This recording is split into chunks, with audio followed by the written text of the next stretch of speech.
CBI এর যে প্রাথমিক নিয়োগ দুর্নীতি মামলা সেই মামলায় কিন্তু চূড়ান্ত চার্জশিট সিবিআই তরফে জমা করা হয়েছিল। চার্জশিটের নাম ছিল মানিক ভট্টাচার্য, বিভাস অধিকারী এবং রত্নাদে চক্রবর্তী।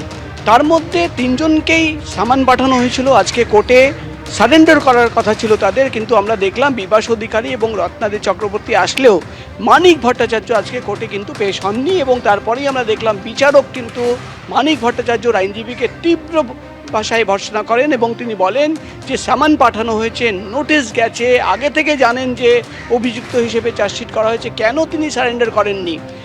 আইনজীবী সওয়াল ছিল যে তিনি পরের ডেটে সারেন্ডার করবেন এবং তারপরেই আমরা দেখলাম আদালতের নির্দেশ যে সশরীরে নেক্সট ডেটে তাকে কিন্তু কোর্টে থাকতে হবে। এবং অন্যদিকে আমরা দেখলাম যে সিবিআইয়ের যে প্রাথমিক নিয়োগ দুর্নীতি মামলা, সেই মামলায় তুমি জানো একাধিক ব্যক্তিদের বিরুদ্ধে চার্জশিট জমা পড়েছে, পার্থ চট্টোপাধ্যায় থেকে শুরু করে অর্পিতা মুখোপাধ্যায়, কুন্তল ঘোষ, তাপস মণ্ডল, একাধিক ব্যক্তিদের।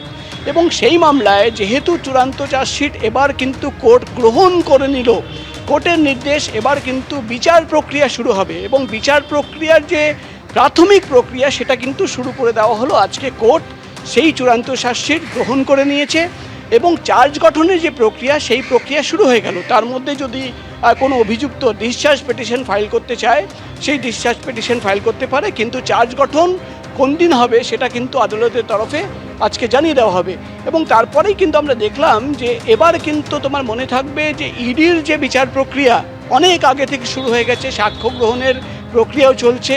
এবার কিন্তু একই মামলায়, অর্থাৎ প্রাথমিক নিয়োগ দুর্নীতি মামলা, যেখানে অরুণ হাজরা বিজেপি নেতা তোমার মনে থাকবে, তাকেও কিন্তু অভিযুক্ত হিসেবে দেখানো হয়েছিল, কিভাবে বেআইনিভাবে টাকা তোলা হয়েছে চাকরি বিক্রি করে। কালীঘাটের কাকুর বিরুদ্ধে অভিযোগ জমা পড়েছিল, তাকে অভিযুক্ত হিসেবে দেখানো হয়েছিল চার্জশিটে।